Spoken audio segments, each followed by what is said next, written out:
Bonjour à tous, bienvenue dans Ça parle de com, le podcast des entrepreneurs intelligents qui mettent leur communication au service de leur entreprise et leur entreprise à leur service. Va falloir trouver un autre nom pour ce truc, je ne parle plus de com du tout. Je suis aujourd'hui avec Mehmet. Bonjour. Bonjour Jérémy, Comment salut. vas-tu? Très bien, merci. Et toi? Écoute, super, je suis très content d'être là, c'est parfait. Pareil. Alors, on va commencer par le laïus habituel. Pour ceux qui ne te connaissent pas, peux-tu te présenter? Qui es-tu? Que fais-tu? Quel est ton parcours? Alors, moi je suis Mehmet. Alors, il y en a beaucoup qui me posent la question de savoir quel est mon nom de famille, donc je vais le dire aussi, Mehmet Gül. Et moi je suis un entrepreneur aujourd'hui, je suis coach PNL à mon compte depuis un peu plus de 2 ans maintenant. Ok. Et j'ai un passif en fait dans la grande distribution. J'ai fait plus de 20 ans en fait en tant que manager dans des très grosses structures, des boîtes internationales comme des boîtes françaises.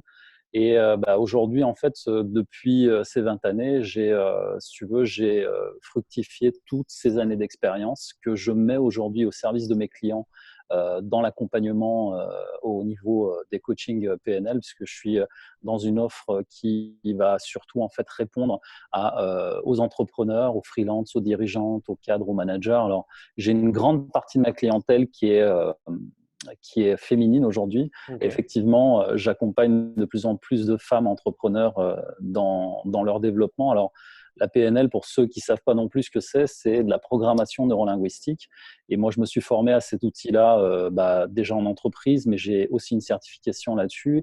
Et l'idée, c'est qu'avec la reprogrammation, si tu veux, de nos rituels, de ce qui se passe de façon intrinsèque dans notre cerveau et dans notre cœur et dans notre vie au quotidien, eh ben, on arrive à reprogrammer puisque la PNL est un outil à la base de communication qui permet également aussi de modéliser l'excellence. Aujourd'hui, les plus grands, alors ça va de Tony Robbins à plein d'autres comme ça, utilisent la PNL pour pouvoir modéliser l'excellence et atteindre des objectifs de vie. Donc, ça peut être notamment au niveau business, comme ce que toi tu fais, de façon un peu différente, on va dire, puisque finalement, on est plus basé, si tu veux, sur l'être humain et son fonctionnement, sa programmation mentale.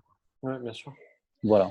Et effectivement, la PNL, ça a été popularisé dans le milieu du développement personnel par effectivement des gens comme Tony Robbins, hein, qui l'utilisent, Mm. mais systématiquement, c'est le gros de pouvoir illimité. D'ailleurs, son Ouais, ouvrage phare, c'est de la PNL, ouais, hein. ouais. Mais aujourd'hui, on voit de plus en plus de gens qui arrivent et qui utilisent ces outils, moins dans le milieu du développement personnel et du coaching perso, blocage émotionnel et tout ça. Et de plus en plus, ça commence à être utilisé dans le business et dans le cadre de l'entreprise Mm. pour faire vraiment des gaps psychologiques qui vont te permettre de gagner plus, d'être plus heureux, d'avoir un environnement qui est différent, enfin, plein de choses. Comment tu l'expliques et comment toi tu l'appliques dans ce cadre-là? Alors, ce que tu dis, en fait, tu touches un point extrêmement, je dirais, alors pas douloureux, mais extrêmement fréquent, en fait, chez tous les entrepreneurs avec un E, les femmes comme les hommes. En fait, ce qui se passe, c'est que le gap dont tu parles, c'est ce sur quoi je travaille quotidiennement avec mes clients, c'est les Ouais. blocages. Et effectivement, c'est des blocages soit conscients, soit inconscients. Et il y a également le subconscient. Donc, en fait, on part toujours du principe en PNL que le subconscient, si tu veux, on sait aujourd'hui avec les neurosciences que la partie consciente, donc c'est la partie préfrontale de ton cerveau, on Mhm. sait qu'on a à peu près 7 idées à la seconde qui déboulent comme ça quand tu es en train de réfléchir, quand tu es en train d'écrire, tu fais des choses, tu as 7 idées à la seconde. Et là où on va plus loin en PNL, c'est qu'on utilise le subconscient qui, lui, développe 77 millions d'idées à la seconde. Mhm. Donc en fait, on a un potentiel inconscient qu'on ne soupçonne pas tant qu'on est en préfrontal, c'est-à-dire en conscient, en se disant oh, « je suis devant un problème, mon Dieu, j'ai ce problème, qu'est-ce qui va se passer ?» Et en fait, généralement, on dit souvent en PNL, puisque tu sais, en PNL, c'est un peu, il y a ce qu'on appelle des présupposés, c'est un peu les règles Ouais. qui vont jalonner en fait le parcours d'un PNListe, c'est que on s'appuie sur ces règles pour pouvoir développer justement le potentiel des gens. Ouais. Et l'une des règles, c'est que en fait, la, la réalité n'existe pas parce qu'en fait, c'est la perception de la réalité qui existe. Et une Mhm. personne qui est face à un problème, elle va percevoir le problème d'une certaine manière que une autre personne, toi ou moi, allons la percevoir différemment. Et généralement, j'aime bien donner cet exemple, c'est que une personne qui est par exemple face allez, à une montagne gigantesque, d'accord, elle voit la montagne effectivement énorme, etc., etc. Mais en fait, finalement, peut-être qu'elle n'est pas devant la montagne, mais juste allongée dessus. Et il suffirait juste qu'elle se relève pour se rendre compte que finalement, en fait, non, c'est pas une montagne, c'est juste une petite dune qu'elle va pouvoir enjamber d'une jambe. Et généralement, c'est ce qui se passe, c'est qu'on se fait en fait toute une projection, c'est de l'extrapolation, c'est un grand film, on est des grands Spielberg dans nos têtes, tu sais, on adore extrapoler, dire oh mon Dieu, il va se passer des choses, etc. Et en fait, il se passe rien, quoi. Ouais.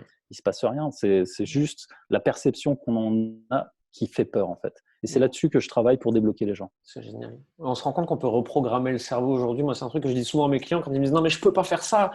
Je fais mais au pire du pire. Hein, Ouais, c'est voilà. vraiment une situation horrible. Qu'est-ce qui va se passer? Et en Ouais. fait, tu sais, on démonte le truc. C'est Ouais. comme si vraiment t'enlevais une ficelle d'un truc qui sort du pantalon. Clairement. Et, tu tires, qui va. Et au final, tu vois, ils me disent bah il se passe rien. Je fais, ah, il se passe rien. Donc même si tu te plantes, il se passe rien. C'est intéressant, ça, bien dis donc. Ouais.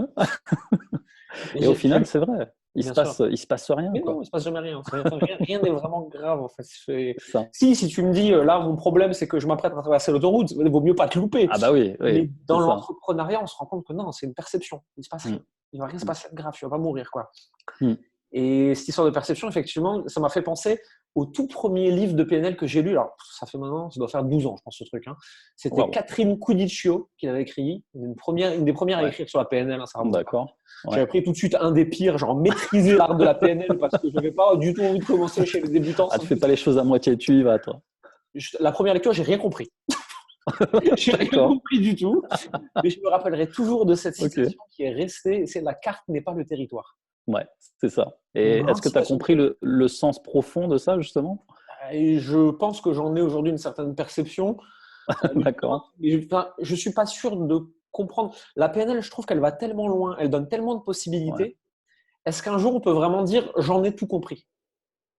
Bah, en fait, les deux inventeurs, donc John Grinder et Richard Bandler, alors Richard Bandler qui a repris un peu plus le relais là-dessus, parce qu'aujourd'hui, il fait des formations un peu partout dans le monde, c'est-à-dire que si tu veux être diplômé PNL, c'est lui qui donne le diplôme. Aujourd'hui, c'est Dieu le Père. Par contre, il y a eu beaucoup de techniques, effectivement, et là, c'est en train un peu de se stabiliser, on va dire. Il a repris en fait la base de ce qu'il avait fait, du travail qu'ils avaient fait ensemble. Et aujourd'hui, en fait, ils sont plus sur une base de se dire, voilà, la PNL, en fait, quand ils font les formations aujourd'hui, ça va aller. Ils vont faire peut-être un maximum de 4 à 6 ou 8 outils qu'ils vont donner aux gens.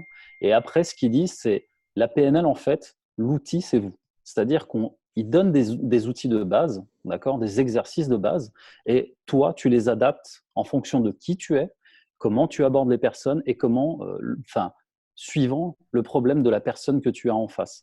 Et effectivement, finalement, quand tu regardes, c'est plutôt rationnel ce qu'il a fait parce que c'est comme donner en fait un couteau. Et c'est là où l'exemple que je vais te donner, il va te parler par rapport à la carte qui n'est pas le territoire. Imaginons, je donne un couteau aujourd'hui à un des mecs que j'adore à la télé qui s'appelle Gordon Ramsay, qui est un grand cuisinier, je pense que tu dois le connaître. Oui, et le mec, il va te faire des plats mais succulents, enfin voilà, il va te faire des trucs extraordinaires avec un couteau parce qu'il va couper d'une certaine manière, etc. Et en fait, lui, sa carte du monde, c'est j'ai un couteau, et ben je vais faire de la cuisine avec. Maintenant, je te dis, on donne le même couteau à Jack l'Éventreur. C'est moins sympa.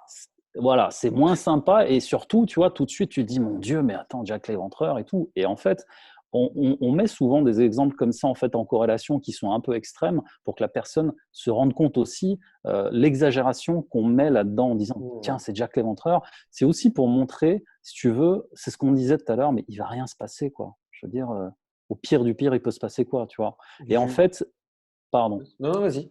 Et en fait, cette carte qui n'est pas le territoire, c'est que lui, Gordon Ramsay, pour lui, sa carte, c'est je suis en fait avec un couteau, je suis à Londres ou en Inde, je vais faire des plats et je sais qu'en Inde, il y a ça. Et lui, en fait, sa carte du monde, elle va être uniquement cartographiée sur une partie je dirais, du monde que lui voit, c'est-à-dire la cuisine, les épices, tout ce qui tourne autour de ça, tu vois. Et inversement, la personne qui va voir ça d'un autre œil, eh ben, elle va avoir une autre vision, mais de la même carte, puisqu'on parle du même couteau. Tu vois? C'est le principe de frame et de réalité, finalement. Des mêmes faits, on peut faire plusieurs réalités différentes. C'est un argument que j'utilise souvent pour que je discute avec mes clients. Par exemple, quand certains, ça se voit plus chez les débutants, tu sais, qui parlent de marketing éthique ou de risquer de manipuler les gens, etc. Non, mais attends, le marketing, c'est simplement un outil. C'est avec un couteau, effectivement, tu peux Ouais. cuisiner, Ouais. tu peux tailler une branche d'arbre ou tu peux tuer quelqu'un. Est-ce que Ouais. pour autant on dit un gentil couteau ou un méchant couteau? Non, c'est un couteau. C'est ça. Le marketing n'est C'est ni ça. bon ni mauvais, c'est un outil. C'est ça. Ensuite, C'est tu ça. choisis ce que tu en fais. Ouais, complètement. C'est toi, en fait, qui mets l'émotion dessus. En fait, Ouais. c'est le même principe, si tu veux, avec les émotions. Il y a un de mes mentors qui dit souvent, quoi qu'il vous arrive dans la vie, en fait, c'est juste comment dire, un signal sur le tableau de bord. Et c'est Mmh. vrai. C'est-à-dire que peu importe les événements qui nous arrivent dans la vie, l'essentiel, c'est comment on fait face émotionnellement. Ouais. C'est-à-dire qu'aujourd'hui, quand un événement va te tomber dessus, je sais pas, allez, on est en France, on paye beaucoup d'impôts, tu vois, on nous parle sans arrêt du fisc, machin et tout. Oh, mon Dieu, tu as reçu une facture d'impôt énorme. Et là, évidemment, tu dis, oh mon Dieu, mais qu'est-ce que je vais faire? Mais attends, l'émotion que toi, tu vas mettre dessus, elle ne dépend que de toi finalement. Parce Mmh, bien que sûr. au final, c'est un paramètre, c'est ce que tu viens de dire, c'est-à-dire que c'est peut-être un outil, un moyen ou un paramètre qui vient à toi. Ton interprétation, elle dépend que de toi. Puis, si tu payes beaucoup d'impôts, ça veut dire que tu en gagnes quand même pas mal, tu vois, Ouais. dans le business. C'est plutôt bon signe dans le business. Ah ouais, c'est clair. Et ça revient à une phrase que tu me disais en off, et c'est rigolo parce que le moment où tu me l'as dit, je venais de la lire chez un Américain le matin même. C'est les choses ne vous arrivent pas, elles arrivent pour vous. Ouais. En fait, des choses arrivent, mais ça, c'est simplement des faits, rien Mm. d'autre. Ouais. Et ensuite, à toi de décider quelle interprétation positive tu peux tirer de ces faits. Et même des situations les plus horribles, on peut choisir de tirer du positif. Ça n'enlève Mm. pas la tristesse, la peur, la colère, toutes ces choses-là, hein. Mm. Mais une fois que tu as laissé passer ces trois émotions négatives, qu'est-ce que je peux faire de cool? Ouais. Je suis passé par ces étapes, Mm. qu'est-ce qui reste? Qu'est-ce que je peux tirer de ça? Et ça, effectivement, la PNL, entre autres outils de compréhension de l'humain, de ses blocages, de ses émotions, je trouve qu'elle Mm. permet justement d'arriver à ça et je trouve ça extrêmement intéressant. Alors en fait, la partie intéressante, c'est, comme je te le disais, alors il y a deux choses. Je peux te parler aussi de l'intention positive, parce qu'en fait, c'est un autre des présupposés de la PNL, c'est que chaque être humain est animé d'une intention positive. Mhm. Même une personne qui va se faire du mal intrinsèquement en fumant, par exemple, euh, en elle, elle a une programmation qui dit j'ai une intention, par exemple, pour la plupart des personnes qui fument, elles ont commencé à fumer par mimétisme. Ouais. C'est-à-dire que soit un pote, soit un parent avait Mhm. commencé à fumer devant lui, et donc en faisant ça, la personne va reproduire un geste qui en elle va provoquer une certaine dose de dopamine Ouais. qui va lui dire ouais, c'est bien ce que tu fais, c'est cool ce que tu fais. Et on fait ça généralement, tu vois, pour la cigarette, pour intégrer un groupe, ou même pour imiter papa ou maman voilà, qui amène Mhm. une certaine confiance. Donc, l'intention positive, elle reste toujours là. Mais c'est dans cette construction-là qu'on va aller plonger dans le mindset en tant que quand on est coach PNL, c'est on va essayer de déterminer, mais ça t'apporte quoi finalement? Et on s'intéresse pas du tout en PNL au pourquoi, mais on s'intéresse plus au comment. Ça Mhm. t'apporte quoi ou comment t'en es arrivé à fumer finalement? Et quand on va un peu plus dans le détail de ce genre de questions, les personnes finalement, elles se voient en fait en train de se dire mais ouais, en fait, comment je suis arrivé là en fait? Et c'est pour ça que nous, on s'intéresse plus au comment plutôt qu'au pourquoi, qui rappelle plus en fait le pourquoi en fait en PNL, il n'est pas source de réponse, il est plus source de je te renvoie en fait au passé. Et on Mhm. s'intéresse pas du tout au passé quand on est coach de façon générale, on s'intéresse vraiment à l'ici et maintenant et au futur qu'on peut construire avec les forces de maintenant. Donc c'est pour ça que cette intention positive, une fois qu'on la décortique en fait, tu te rends compte que finalement la personne, elle fait des choses qu'elle devrait même pas faire. Et ça rentre dans le mot, tu sais, américain du mindset. Et le mindset, effectivement, l'état d'esprit, le bon état d'esprit, et c'est ça qu'on modélise justement en PNL, c'est que quand on est en fait face à un entrepreneur, tu vois, imaginons une personne qui va prendre exemple sur toi, qui va dire, putain, Jérémy, il est au top, il a fait des choses, mais comment il a fait? Et c'est ce que on va demander à n'importe qui dans n'importe quel domaine, c'est de commencer à regarder qui est bon dans le domaine que toi aujourd'hui tu vises. Et c'est ça la modélisation en PNL, c'est on va même te demander, tu vois, peut-être de mettre la barbe comme toi, de mettre le chapeau. Tu veux avoir un succès comme Jérémy, bah, tu fais comme lui. Et en faisant ça, finalement, on reprogramme une partie de notre cerveau au succès qu'on voit dans la personne qu'on essaye de modéliser. Et attention, je parle de modélisation. Comprenons-nous bien, c'est pas je vais copier ce qu'il fait. Alors là, franchement, Très dangereux, ça. Je le répète souvent à mes voilà, clients. Ils me disent, ouais, mais lui, il réussit. Je fais, mais est-ce que tu lui as regardé son chemin voilà, pour y aller? Si tu voilà, reproduis ses résultats à un instant T, voilà. sans avoir fait ce qu'il a fait avant pour arriver là, tu fais une Mm. connerie. C'est ça, c'est ça. Et c'est pour ça que le simple, la pâle copie ne vaudra jamais l'original. Bien sûr. Par contre, l'inspiration, ouais, ça on peut le prendre. Et on peut prendre effectivement les faits et gestes. Quel rituel il applique dans sa vie, comment il met ses rituels en place pour obtenir des résultats. Ça, c'est intéressant. Et effectivement, quand tu parles là-dessus, tu vois, il y a des gens qui ont réussi, pour ne citer que lui, parce que c'est mon idole et c'est l'idole de beaucoup de monde, mais Tony Robbins, tu sais, aujourd'hui, s'il y a un coach qui est Dieu le Père sur Terre, j'ai envie de dire, c'est bien lui, c'est que au niveau voilà, développement personnel, enfin, aujourd'hui, c'est une institution, le mec. Ouais. Et par contre, ce qu'il explique tout le temps, et avec une grande humilité, malgré ses 2 mètres et plus de 100 kilos, tu vois, c'est vraiment, si vous voulez réussir, modéliser, mais ne copiez pas. Et à partir du moment où lui, il a modélisé ses mentors à lui, les Jim Rohn, toutes les personnes qu'il a suivies de son époque, c'est là où vraiment il a explosé. Et tu vois, dans ce qu'on fait, toi et moi aujourd'hui, il y a un truc qui revient souvent, c'est que, en fait, tant qu'on n'a pas trouvé la personne sur laquelle on peut s'inspirer, déjà, on ne trouve pas notre alignement, mais le gap dont tu parlais tout à l'heure, tu sais, vraiment passer à l'étape supérieure, eh ben, moi, je m'en rends compte aujourd'hui parce que je suis accompagné aussi sur ma partie web marketing, business,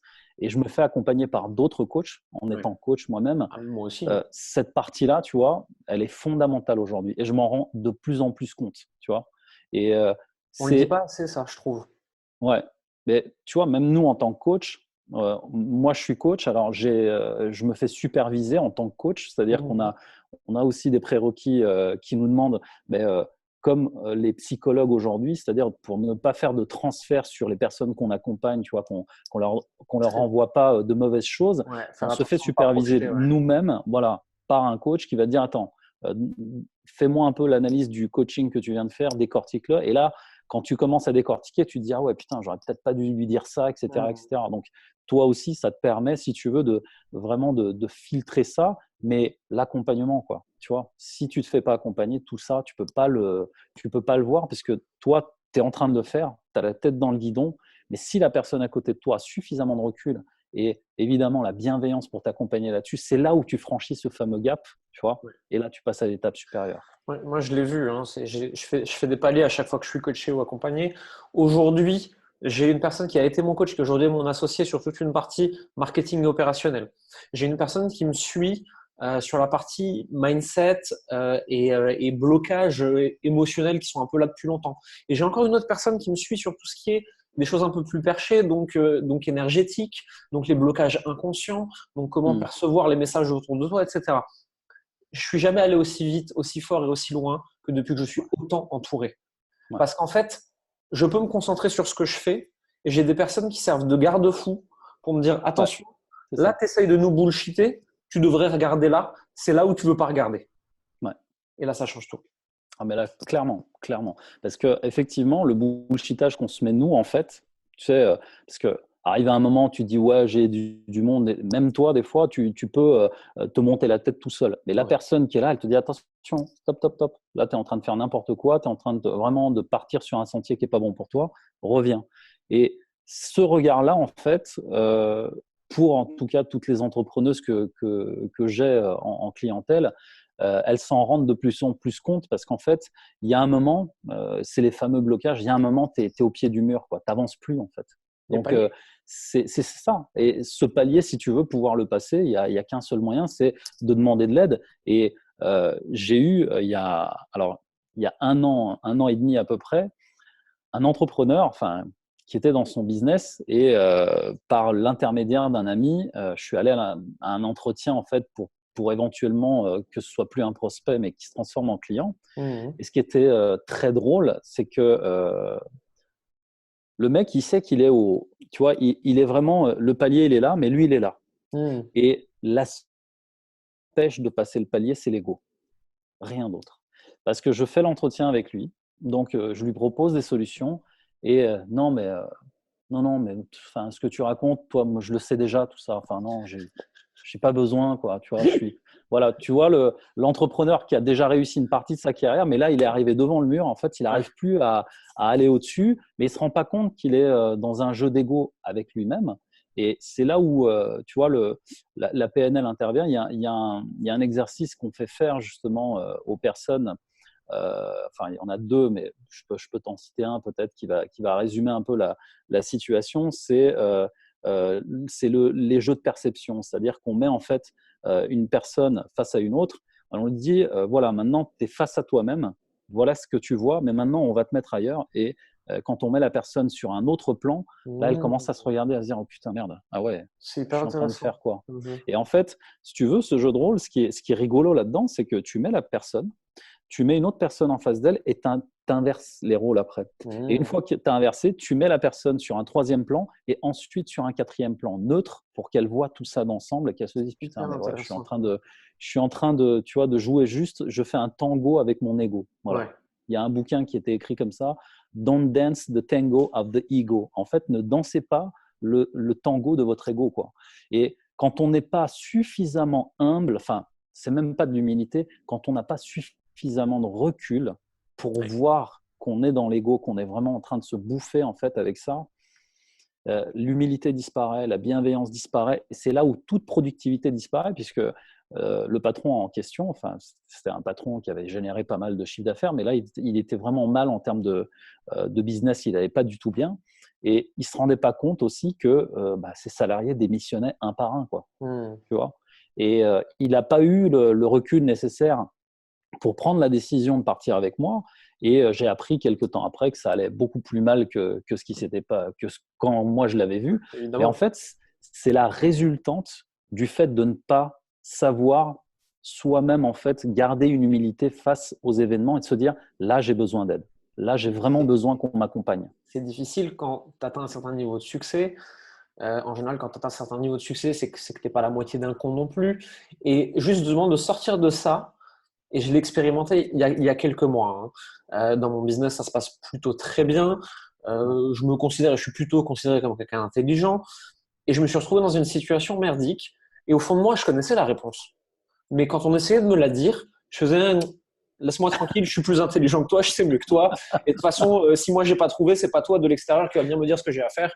Et je me suis un peu transformé en gros con, tout ce que je déteste en plus. Ouais.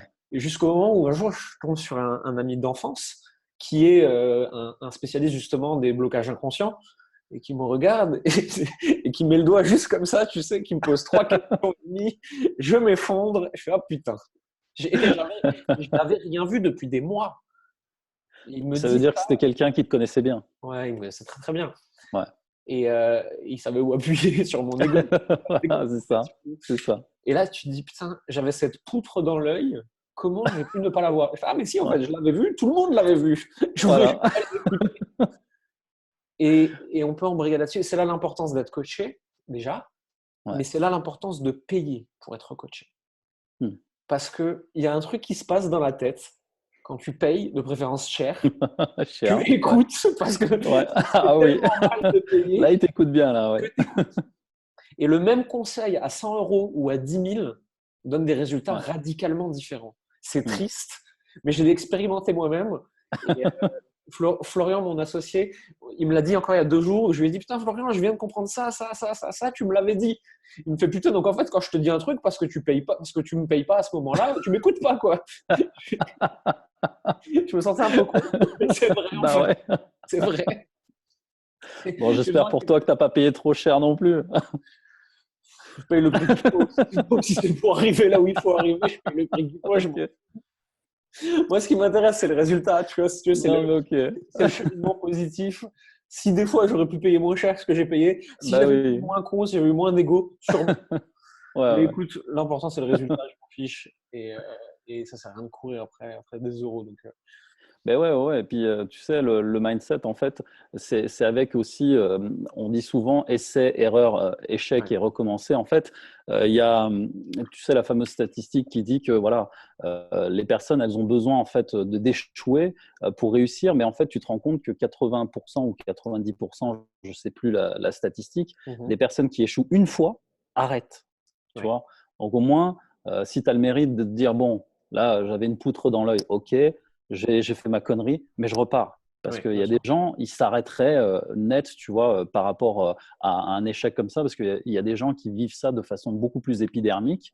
Et le simple fait d'échouer une fois, mais c'est comme si c'était Mhm. la fin du monde, quoi, tu vois.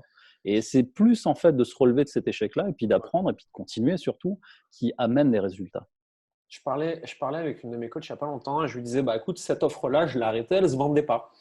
Elle me dit, Jérémy, en moyenne, les gens normaux, après 2 ou 3 échecs, ils arrêtent. Allez, les déterminés comme toi, 4 ou 5, elle me fait, t'as essayé combien de fois de la vendre cette offre?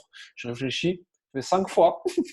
Et Voilà, franchement, je me suis senti con. Elle me dit, donc voilà, sur un panel de 7 milliards de personnes, tu as essayé de la vendre 5 fois et tu as décidé qu'elle ne marchait pas. voilà, Je fais, c'est ah ça. putain.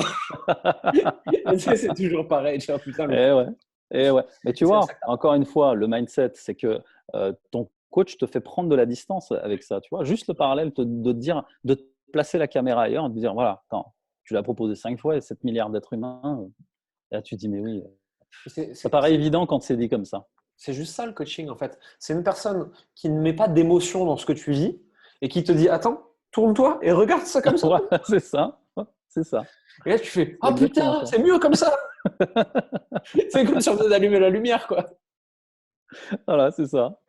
Et plus on travaille en fait avec les personnes qu'on accompagne, enfin moi Ouais, je suis vraiment dans l'engagement parce que depuis tout à l'heure on parle de ça, c'est-à-dire qu'une personne qui bien sûr. s'engage avec toi, qui paye, je sais pas, 5 000, 10 000, 100 000, la personne, c'est un engagement qu'elle prend avec Bien toi, sûr. mais vice-versa aussi, tu vois. Ouais. Et je pense que cet engagement psychologique du prix, euh, à mon sens, donne plus de résultats parce qu'effectivement, la personne engage plus d'actions qui ont plus de résultats derrière. Donc, Complètement. c'est malheureusement, c'est con de le dire comme ça, mais c'est la nature humaine. Hmm. C'est en fait la nature humaine par défaut, elle est toujours dans la contradiction. Et tu sais, on dit aussi en PNL, alors c'est les neurosciences aussi qui le disent, mais le cerveau n'entend pas la négation. Tu sais en Hmm. fait. Oui. Et quand tu vas parler de quelque chose, le cerveau, lui, il va retenir que ce qu'il a envie de retenir. C'est un exemple tout simple. Quand tu vas à un rendez-vous, tu vas dire, ben voilà, il ne faut surtout pas que j'arrive en retard au rendez-vous, en fait. Et à partir du moment où tu as dit retard, le cerveau, lui, le dernier mot qu'il va enregistrer, c'est retard. Donc, tu es déjà en retard, en fait. Tu vois.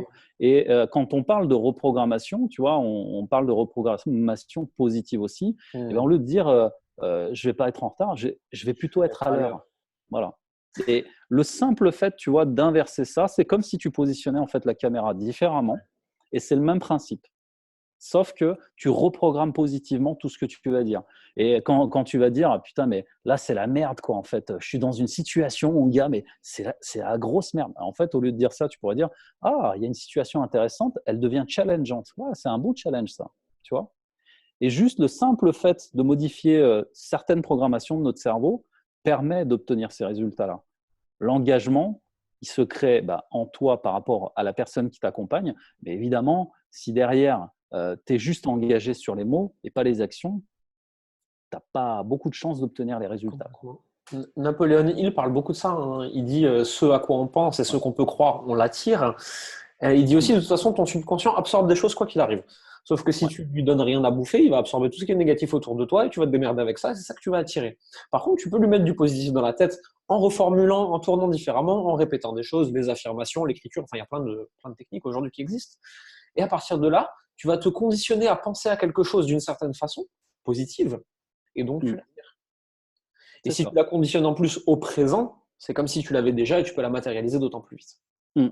Alors en fait, ce dont tu parles, c'est la loi d'attraction. Et alors je ne me rappelle plus du spécialiste qui avait écrit le bouquin très connu. Et cette fameuse loi de l'attraction, elle a été matérialisée. Alors, je ne sais pas si tu C'est as… pas Emerson qui l'avait écrit à la base? Alors, je crois que c'est Emerson. Franchement, je ne voudrais pas dire de Il bêtises, y a tellement mais d'auteurs qui en ont parlé en même temps, je me souviens voilà. plus. Mais il y en a un spécialiste, c'était dans les Ouais. années 70, je crois que c'était même un psychologue, mais qui a vraiment parlé de ça. Mais il y a un docteur japonais qui s'appelle Samoto ou Sumoto, enfin, il faut regarder sur Internet, et qui l'a matérialisé vraiment d'une très, très belle façon. C'est l'expérience du riz. Alors, tu iras regarder sur… Je l'ai vu. Je tu l'ai l'as vu. vu? Vas-y, je te laisse Voilà. l'expliquer pour ceux qui ne Donc, connaissent pas, mais je alors, connais. ceux qui ne connaissent pas, donc l'idée en fait, c'est que, comme tu viens de le dire, on attire en fait ce qu'on dit et ce qu'on demande à l'univers. D'accord? Et là, on est vraiment en dehors de tout ce qui est religieux, là, on est plus, je dirais, dans le spirituel que dans le religieux. D'accord? On Ouais, parle complètement. vraiment d'énergie et de choses qui viennent à nous. Et en fait, cette loi de l'attraction, elle s'est matérialisée sur cette expérience. Le docteur donc, japonais a pris en fait un bol de riz qu'il a mis dans une coupole de verre, qu'il a mis sous scellé et qu'il a mis sur une étagère. Il a fait la même chose avec le même riz dans une autre coupole. La seule chose qu'il a fait, c'est que une coupole de riz, en fait, dans laquelle le riz était parfaitement blanc, il a collé une étiquette dessus avec un mot positif, c'est-à-dire qu'il avait mis je t'aime ou quelque chose de positif dessus. Il a fait la chose inverse avec l'autre riz où il a mis un mot très négatif. Et pendant alors plusieurs semaines, je ne sais pas, plusieurs mois, il est venu tous les jours dire des mots positifs au riz qui était là, donc à lui dire des belles phrases, je t'aime, tu es mon amour, etc., que des ondes vraiment Mmh. positives.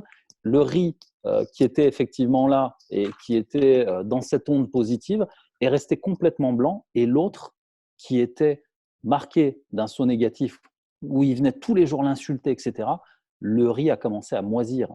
Mmh. Donc, c'est la parfaite matérialisation du fait que nous attirons ce que nous disons, ce que nous dégageons.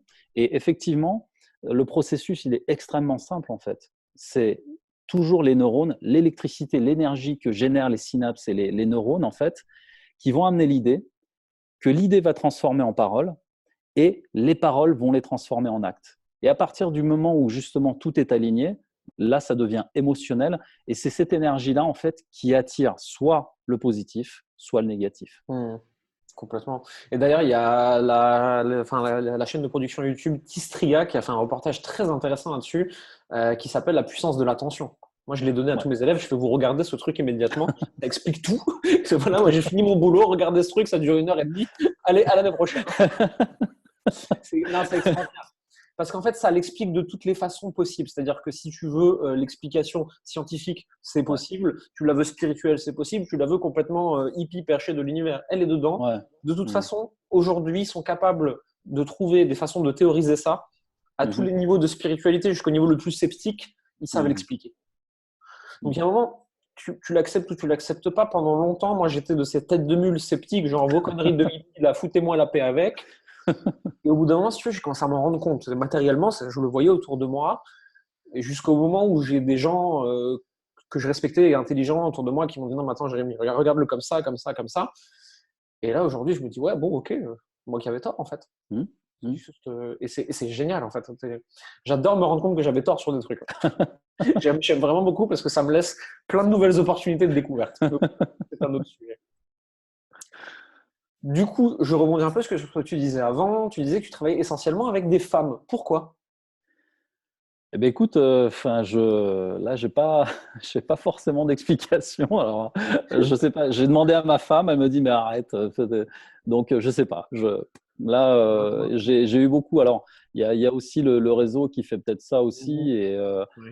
les gens qui suivent mes lives ou qui viennent à mes conférences ou mes séminaires, bon, ils sont. Enfin voilà, il y a une partie très féminine, et puis il y a un aspect un peu plus alors, j'ai pas envie de rentrer dans le débat homme, femme, etc. Mais il y a une constante, en tout cas, que je constate chez les femmes, c'est qu'elles ont une persévérance accrue et une détermination accrue au moment où elles viennent me voir. Elles sont plus déterminées à entrer dans l'action et à aller plus loin en fait dans l'engagement. Donc, c'est une constante. C'est pas, je dirais, sur les clientes que j'ai remarquées, je vais pas faire de statistiques, de Non, dire bien ouais, sûr. les femmes machin, mais elles ont, je trouve en tout cas, beaucoup plus de pertinence et d'intelligence dans leurs actions parce qu'elles sont plus précises. Et avec les hommes, on est plus d'abord dans l'action. On se plante une fois, on se relève. Et moi, je le vois aussi avec moi-même, hein, sans regarder mes clients hommes. C'est vraiment, même moi, je fais des trucs, ça foire. Je me rappelle même, tu sais, la première formation en ligne que j'ai fait, Gwen, que tu as déjà interviewé, elle m'a dit non, fais pas ça, fais pas. Et je l'ai fait, tu vois. Elle m'a dit alors, je t'avais pas dit, hein, je t'avais pas dit. Mais oui, tu vois. Et on est un peu comme ça en fait. Moi, en tout cas, en tant qu'homme, j'ai fait cette connerie-là aussi. Et effectivement, les femmes sont beaucoup plus, comme elles ont un côté, je pense, un peu plus émotionnel, elles ont ce sixième sens qui fait qu'elles font les choses avec beaucoup plus d'intelligence et beaucoup plus de détermination. Et c'est peut-être ça, justement, qui est la constante pour moi. Voilà. Je pense vraiment que les femmes sont plus intelligentes que nous. Et ça se voit à l'échelle Alors, de je voulais pas rentrer dans ce débat, moi. Ouais, Mais... mais moi, je l'assume tout à fait. Je pense qu'elles sont plus intelligentes que nous parce qu'elles acceptent leurs émotions, parce qu'elles acceptent une Ouais. certaine forme d'imperfection et donc elles essaient de s'améliorer, parce qu'elles sont à l'écoute d'elles-mêmes, etc. Tu sais, nous, on est des hommes, c'est moi, je suis déjà parfait, c'est bon, il n'y a pas de problème, je fais tout seul, je suis un garçon. C'est ça. Et quand tu commences à comprendre que non, c'est complètement con. C'est ça. Non, je pense qu'au final, s'il y a plus de femmes qui se font coacher, c'est parce qu'elles ont juste plus vite compris que nous qu'il fallait, en fait, c'est tout. C'est ça. Il y a un moment, si l'être humain naît imparfait et pas fini émotionnellement, il y a un moment, si tu c'est clair. veux finir par être bien avec toi-même, il faut bosser. Mais pour ça, il faut considérer que tu n'es pas déjà parfait, que tu peux t'améliorer. Mais en fait, tu sais, par rapport aux émotions, là où tu as raison, c'est que, alors en PNL, il y a un deuxième exercice dont je peux te parler qui s'appelle le dialogue des parties. C'est que, en tant qu'homme, on a beaucoup plus de mal à accueillir les émotions. Ouais. Et en fait, ce qui se passe, c'est que quand il y a une émotion, tu sais, on est plus prêt à la balayer sous le tapis, se dire oh, non, c'est pas pour moi. Attends, je suis un homme, les hommes ça pleure pas, etc. Enfin, tu vois, et c'est vraiment une belle connerie parce que finalement, les émotions, quand tu les accueilles, quand tu les décortiques finalement, tu te rends compte qu'elles ont également une intention positive pour toi. Et comme tu le disais, tu sais, au début, tout ce qui arrive dans la vie arrive pour nous et pas contre nous.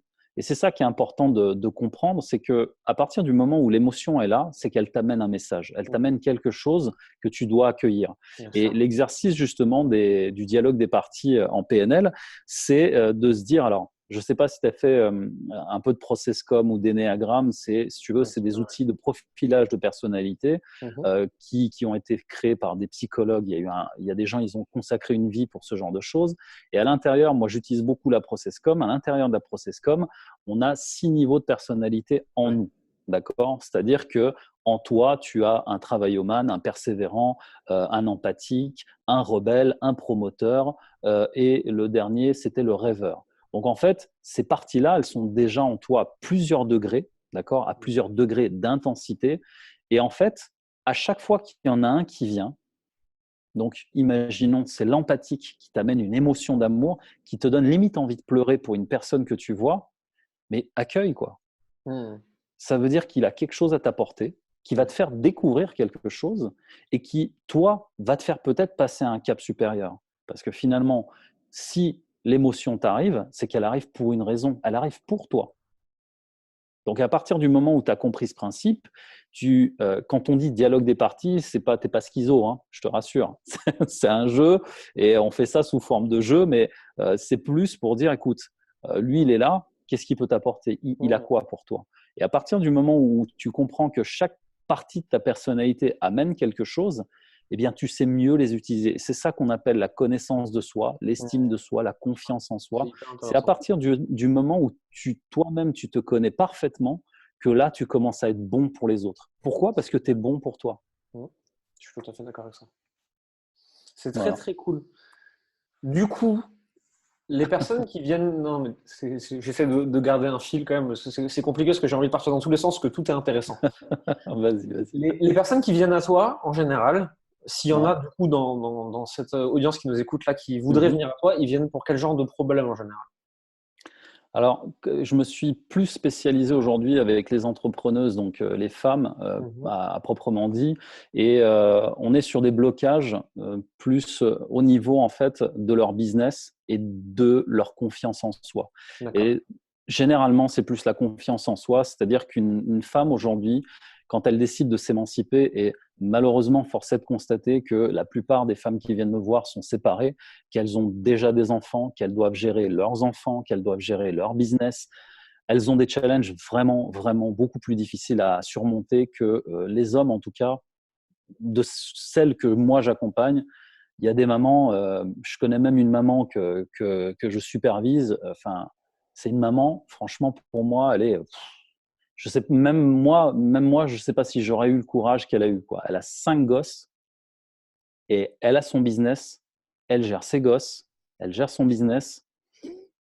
Voilà, respect, quoi. Tu vois, Je respect. trouve ça extraordinaire. Il y a souvent ce truc qui ressort sur Instagram ou sur Facebook, c'est tous les super-héros n'ont pas forcément une cape.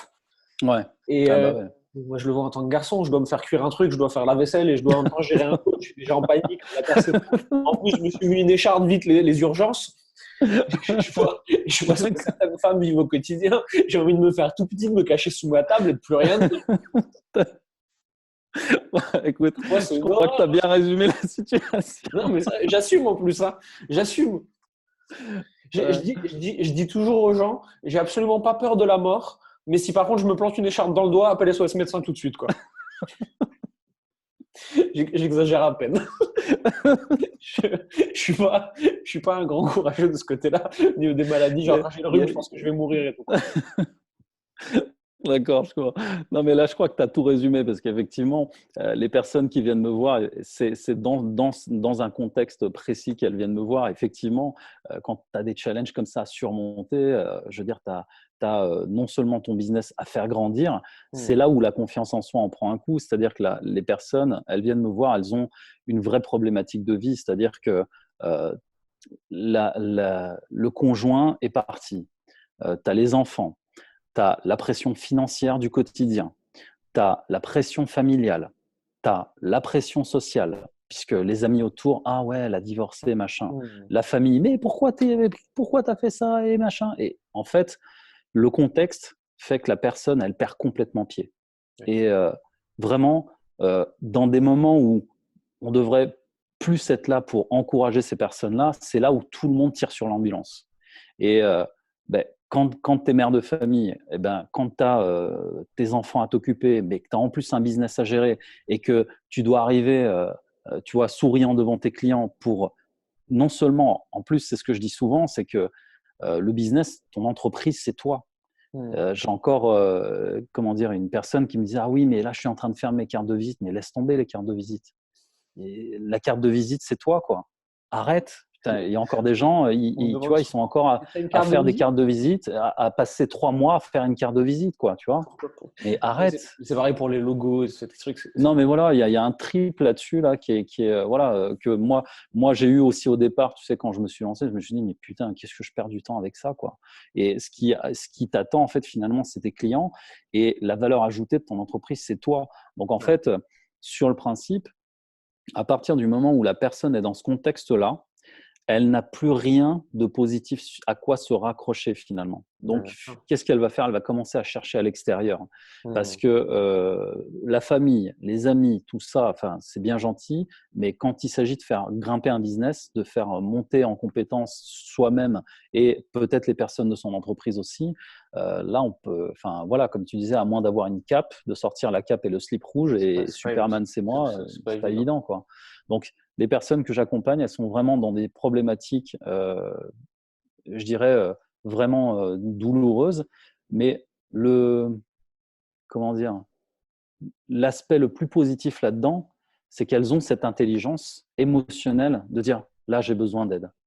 Et effectivement, tu vois, c'est là, ça rejoint ça, c'est que les femmes, elles ont ce côté-là, mais là, il faut que je me fasse accompagner et là, ça passe par quelqu'un d'autre. Et Hmm. c'est là où ça devient super intéressant parce que quand elles viennent me voir, elles ont la rage, elles ont envie de s'en sortir, elles veulent des résultats là, tout de suite, maintenant. Elles ont C'est pas posé demain, l'intention. tu vois. Voilà, c'est ça. L'intention, elle est là, tu vois. Hmm. C'est pas style, ah ouais, on m'a parlé de toi, mais tu vois, je venais découvrir, putain, Qu'est-ce non que mais tu peux faire pour moi, mais peut-être? voilà, ouais, qu'est-ce que moi je vais faire pour toi? Mais attends, je crois que tu n'as pas compris le Tu concept. vas faire pour toi tout seul pour Ouais, commencer. c'est Moi, je vais ça, juste te dire comment on le fait, hein. c'est ça. Je Donc, comprends. tu vois, sur le principe, c'est ça. Et puis après, ben, mon leitmotiv, c'est de ne pas clientéliser.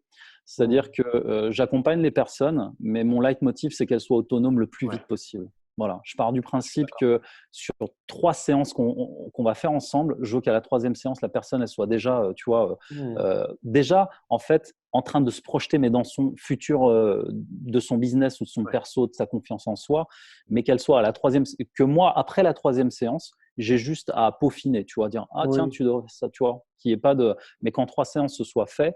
Et la clientélisation, tu vois, moi, je ne suis pas pour les coachings sur 6 mois, 12 mois, 1 an, enfin… Sur l'état d'esprit, je trouve ça long. Ouais, mais tu clientélises en plus. Oui. C'est-à-dire que c'est vraiment, c'est là où ça devient dangereux. Tu vois, le côté, c'est un peu comme les gens qui vont chez des psys pendant 2 ans, 3 ans, ils font une psychanalyse et tout.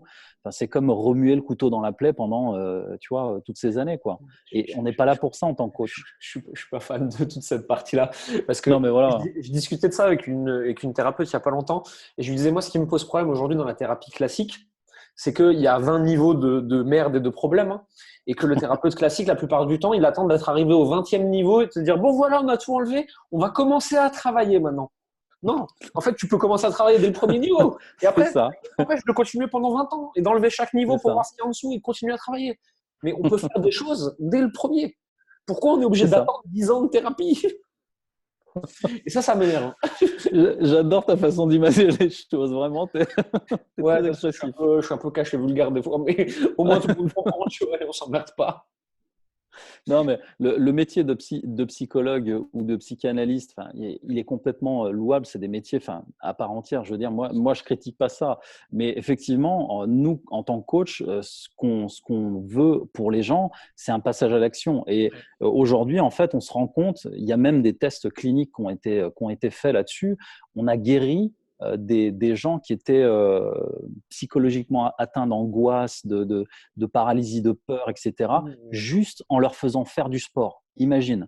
C'est d'où l'intérêt de l'action. C'est-à-dire qu'en tant que coach, nous, ce qu'on va déterminer, c'est de dire, OK, aujourd'hui, tu as cette problématique-là, mais en fait, si tu ne l'avais pas, tu ferais quoi en premier en termes d'action, tu vois? Et à partir du moment où tu dis ça, la personne a dit ah non, mais le premier truc, j'irai faire du sport, j'irai voir machin. En fait, à partir du moment où la personne commence à se projeter sur une action, c'est là où ça commence à devenir productif pour elle, tu vois. Alors que tu vas l'asseoir, tu vas lui parler de ses problèmes, de son enfance, de ses… Enfin, c'est une autre méthodologie que je ne connais pas parce que je ne suis pas médecin, moi je suis coach. Et je respecte vraiment le corps médical, tout ça, parce qu'ils ont une vraie utilité. Mais je pense que le résultat et le remède est dans l'action. Oui, non, bien sûr, je suis d'accord avec toi. Il ne s'agit absolument pas de tirer sur les psys. Il y a des gens qui font des choses formidables, hein, qui soient très, très diplômés, un peu diplômés ou pas diplômés du tout. Ouais. C'est juste de dire 20 ans pour discuter, disons que ça fait un peu cher la conversation, quoi. Chacun fait ce qu'il a envie, hein, mais… moi, disons, je veux dire, mes potes, je préfère les retrouver autour d'un verre de vin, quoi. Et que ça ne me coûte pas 20 ans de psychanalyse, quoi. Mais bon, c'est chacun fait ce qu'il a envie. D'accord. Deux petites questions pour finir. Des questions que j'aime bien poser, des questions classiques. Si tu devais partir sur une île avec un seul livre, ce serait lequel? Tony Robbins. Bah, je suis un inconditionnel. Pouvoir illimité? Pouvoir illimité, bah ouais, pouvoir illimité. Non, mais pouvoir illimité, c'était le premier que j'ai lu quand j'ai commencé le dev perso il y a combien d'années en arrière? Voilà, tu vois, il y a des années en arrière, mais c'est le truc, c'est celui qui m'a vraiment ouvert l'esprit dans beaucoup de choses. Donc, après, je sais qu'il est peut-être critiqué, machin, mais si tu veux, c'est une base tellement forte aujourd'hui. Il en a vendu tellement des millions d'exemplaires, mais surtout, la base est là. Vraiment, tu veux commencer dans le développement personnel, commence par là. Déjà, tu auras compris pas mal de choses. Ouais. Quelqu'un qui arrive dans ce milieu du développement personnel, des blocages, du mindset, etc., si tu devais lui donner un conseil pour démarrer, ce serait quoi? Agis. Je te donne ma punchline. En fait, c'est une punchline que j'ai en fait… c'est trop réfléchir empêche d'agir et de s'accomplir. J'aime beaucoup. J'aime beaucoup. C'est quelque chose que je retrouve beaucoup avec mes clients où je leur dis l'action précède la motivation, contrairement à ce qu'on pense. Commence à le faire, tu verras, tu vas te motiver tout seul. Par contre, si tu n'as pas été motivé pour le faire, tu n'as pas commencé. Ouais. Mais en fait, tant qu'on est à l'intérieur, en fait, il se passe rien à l'extérieur, quoi. Exactement. Donc, tant qu'on n'a pas passé le gap d'arrêter de réfléchir, on passe pas à l'action. Donc, trop réfléchir empêche d'agir et de s'accomplir, parce que le but ultime, c'est le but ultime de l'humain dans l'échelle des besoins, c'est de s'accomplir. Ouais, bien sûr. Tout en haut Ton de la vrai pyramide de why, Maslow, hein. voilà, c'est ça. Ton vrai why, ton vrai pourquoi, il est où, quoi. Ouais. Yes. Ok, bah écoute, super. Est-ce qu'il y a quelque chose que tu veux ajouter? Je pense qu'on a Euh, dit beaucoup déjà là. non, ouais, là, on est pas mal, là. Franchement, Je pense que quelqu'un qui s'amuse à vraiment à découper toute l'interview, je pense qu'il y a de quoi faire là, hein. On là, va pas il faire y a du semblant. matos. Ouais, il y a du matos, là. Non, mais écoute, un grand merci. Merci vraiment. Merci à toi pour ce que tu as Interview, partagé parce avec moi et avec nous. Cette interview, c'est marrant parce que ce n'est pas toujours le cas de toutes les interviews. Elles m'intéressent toutes, sinon je ne les ferai pas. ouais, Il y en a certaines, je sais qu'on va parler business, tu veux, je sais que je vais rien apprendre. Je vais juste avoir une conversation agréable avec quelqu'un qui fait la même ouais. chose que moi. Là, on est sur un truc où, genre, même moi, j'ai tiré des choses de cet échange. Donc, Super. moi, je te remercie également. Et je suis sûr, surtout, que ceux qui prendront le temps de l'écouter, mais pas juste de l'entendre en bruit de fond, mais de vraiment écouter, de prendre la mesure de tout ce qui a été dit, ils peuvent en tirer énormément de valeur. Super. Ah C'est bah pour ça que je fais écoute, ces interviews et c'est pour ça que j'adore les faire. génial. Bah écoute, l'énergie que tu développes et puis surtout la façon dont tu images les choses, moi j'ai trouvé ça au top, quoi. Mais ça, c'est une déformation de coach. Si tu veux, je peux avoir la meilleure idée de la Terre. Si je trouve pas une métaphore très basique pour la faire comprendre, personne ne comprend. Donc, j'ai pas le choix. Ok, bah écoute, super. Où est-ce qu'on te retrouve pour ceux qui ne te Alors, connaissent pas? alors écoute, sur les réseaux, puisque j'ai une chaîne YouTube, Ok, MG Ressources Formation. ok, J'ai ma page Facebook, Mehmet, MEHMET.mgrf, pareil sur Instagram. ok. Et sur LinkedIn aussi, où j'ai une page où il y a juste écrit Mehmet, parce que je l'assume. Je veux garder cette, tu vois, cette singularité de mon prénom qui est d'origine turque. Ouais. Et effectivement, le côté, je dirais, réseau social, où tu peux me retrouver, je pense, voilà, sur des thématiques de développement personnel. On Quoi, voilà. mettra tout ça en description de cette vidéo et de l'audio pour ceux qui l'écouteront sur SoundCloud. Et comme ça, ils pourront te retrouver. Et enfin, la petite question piège de la fin. Qui est-ce Ouais. que tu nomines pour la prochaine interview? Waouh, oh là là. Qui Et est-ce je préviens jamais en plus que je vais faire ça. Ça Non. sort comme ça en Ah furtif, ouais. l'air de rien. Ah non, mais Et là, ouais. débrouille-toi. Ah, mais attends, mais en plus, j'y avais pas réfléchi, moi. Ouais, Bah, attends, si, il y a quelqu'un quand même. Franchement, c'est mon superviseur. Ok. C'est un mec énorme, enfin pour moi, parce que je suis un peu admiratif de lui. Mhm. C'est la personne, donc mon mentor, un de mes mentors, mon superviseur, qui s'appelle Bulan Touran. D'accord. Donc, tu le retrouveras également sur les réseaux, sur mes réseaux. Mhm. Et c'est un coach, conférencier. Il est multidiplômé Alors, il a fait la Neurobusiness School. Mhm. Enfin, il est tellement diplômé, même moi, je les ai pas. Il y a un truc que tu peux retenir chez lui, 12 fois champion de France de Kung Fu.